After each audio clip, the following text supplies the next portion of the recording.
Bonjour, Alice Roussel, animatrice culturelle aux Ateliers du Moulin. Les contes de la rue Broca par Pierre Gripari. La paire de chaussures. Il était une fois une paire de chaussures qui étaient mariées ensemble. La chaussure droite, qui était le monsieur, s'appelait Nicolas, et la chaussure gauche, qui était la dame, s'appelait Tina. Elles habitaient une belle boîte en carton, où elles étaient roulées dans du papier de soie. Elles s'y trouvaient parfaitement heureuses, et elles espéraient bien que cela durerait toujours. Mais voilà qu'un beau matin, une vendeuse les sortit de leur boîte afin de les essayer à une dame. La dame les mit, fit quelques pas avec, puis, voyant qu'elles lui allaient bien, elle dit « Je les achète. Faut-il que je vous les enveloppe ?» demanda la vendeuse. « Inutile, dit la dame, je rentre avec. » Elle paya et sortit, avec les chaussures neuves aux pieds. C'est ainsi que Nicolas et Tina marchèrent toute une journée sans se voir l'un l'autre. Le soir seulement, ils se retrouvèrent dans un placard obscur. « C'est toi, Tina ?»« Oui, c'est moi, Nicolas. Ah, quel bonheur, je te croyais perdu. Moi aussi. Mais où étais-tu ?»« Moi, j'étais au pied droit. Moi, j'étais au pied gauche. Je comprends tout, dit Nicolas. Toutes les fois que tu étais en avant, moi, j'étais en arrière. Et lorsque tu étais en arrière, moi, j'étais en avant. C'est pour cela que nous ne pouvions pas nous voir. Et cette vie-là va recommencer chaque jour ? Demanda Tina. Je le crains. Mais c'est affreux. Rester ici toute la journée sans te voir, mon petit Nicolas, je ne pourrai jamais m'y habituer. Écoute, dit Nicolas, j'ai une idée. Puisque je suis toujours à droite et toi toujours à gauche, eh bien, chaque fois que j'avancerai, je ferai en même temps un petit écart de ton côté. Comme ça, nous dirons bonjour. D'accord ? D'accord.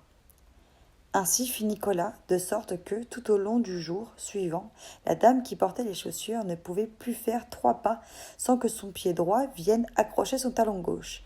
Et plaf ! À chaque fois, elle s'étalait par terre. Très inquiète, elle alla le jour même consulter un médecin. « Docteur, je ne sais pas ce que j'ai.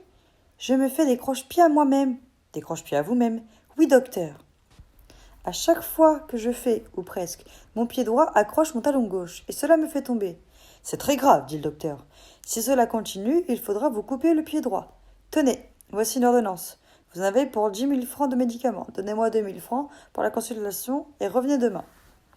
Le soir même, dans le placard, Tina demandait à Nicolas. Tu as entendu ce qu'a dit le docteur ? Oui, j'ai entendu. C'est affreux. Si on coupe le pied droit de la dame, elle te jettera. Et nous serons séparés pour toujours, il faut faire quelque chose. Oui, mais quoi ? Écoute, j'ai une idée. Puisque je suis à gauche, c'est moi, demain, qui ferai un petit écart à droite. Et à chaque fois, j'avancerai. D'accord ? D'accord. Ainsi fit-elle, de sorte que, tout au long du 2e jour, c'était le pied gauche qui accrochait le talon droit. Et plaf ! La pauvre dame se retrouvait par terre. De plus en plus inquiète, elle retourna chez son médecin. « Docteur, cela va de moins en moins. Maintenant, c'est mon pied gauche qui accroche mon talon droit. »« C'est de plus en plus grave, dit le docteur. Si cela continue, il faudra vous couper les 2 pieds. Tenez, voici une ordonnance. Vous en avez pour 20 000 francs de médicaments. Donnez-moi 3 000 francs pour la consultation. Et surtout, n'oubliez pas de revenir me voir demain. » Le soir même, Nicolas demandait à Tina. « Tu as entendu ? » ?»« J'ai entendu. » « Si l'on coupe les 2 pieds de la dame, qu'allons-nous devenir ? Je n'ose pas y penser. Et pourtant, je t'aime, Tina. Moi aussi, Nicolas, je t'aime. Je voudrais ne jamais te quitter. Moi aussi, je le voudrais. Ils parlaient ainsi dans l'obscurité, sans se douter que la dame qu'ils avaient achetée se promenait dans le couloir, en pantoufles, parce que les paroles du médecin l'empêchaient de dormir. En passant devant la porte du placard, elle entendit toute cette conversation. Et, comme elle était très intelligente, elle comprit tout. « C'est donc ça, pensa-t-elle. Ce n'est pas moi qui suis malade, ce sont mes chaussures, elles s'aiment. Comme c'est gentil. » Là-dessus, elle jeta à la boîte aux ordures les 30 000 francs de médicaments qu'elle avait achetés. Et le lendemain, elle dit à sa femme de ménage. « Vous voyez cette paire de chaussures ? Je ne les mettrai plus. Mais je veux les garder quand même. Alors, cirez-les bien.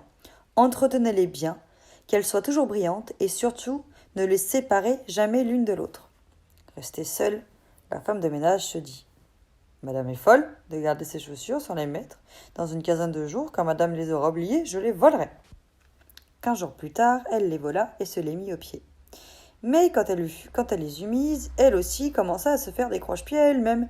Un soir, dans l'escalier de service, comme elle descendait les ordures, Nicolas et Tina voulurent s'embrasser. Et badaboum, vlam, bing, la femme de ménage se retrouva assise sur un palier avec plein d'épluchures sur la tête et une pelure de pommes de terre qui pendait en spirale sur son front comme une boucle de cheveux. Ces chaussures sont sorcières, pensa-t-elle. Je ne les mettrai plus. Je vais les donner à ma nièce qui est boiteuse. C'est ce qu'elle fit. La nièce qui était boiteuse, en effet, passait presque toute la journée assise sur une chaise, les pieds joints. Quand par hasard elle marchait, c'était si lentement qu'elle ne pouvait guère s'accrocher les pieds.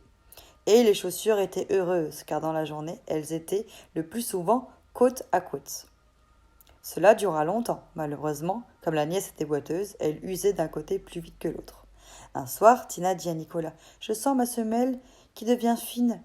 Je vais bientôt être percée. » Ne fais pas ça, dit Nicolas. Si on nous jette, nous allons être encore séparés. Je le sais bien, dit Tina. Mais que faire?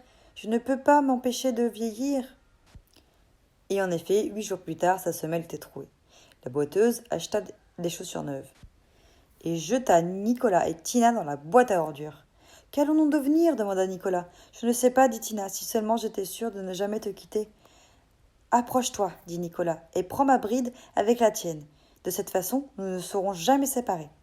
Ainsi firent-ils. Ensemble, ils furent jetés à la poubelle. Ensemble, ils furent emportés par le camion des éboueurs et abandonnés dans un terrain vague. Ils y restèrent ensemble jusqu'au jour où un petit garçon et une petite fille les y trouvèrent. « Oh, regarde, les chaussures, elles sont bras dessus, bras dessous. »« C'est qu'elles sont mariées ensemble, dit la petite fille. »« Eh bien, dit le petit garçon, puisqu'elles sont mariées ensemble, elles vont faire leur voyage de noces. » Le petit garçon prit les chaussures, les cloua côte à côte sur une planche, puis il porta la planche au bord de l'eau et la laissa descendre au fil du courant vers la mer. Pendant qu'elle s'éloignait, la petite fille agitait son mouchoir en criant « Adieu, chaussures, et bon voyage !» C'est ainsi que Nicolas et Tina, qui n'attendaient plus rien de l'existence, eurent quand même un beau voyage de noces. Et mon histoire est terminée.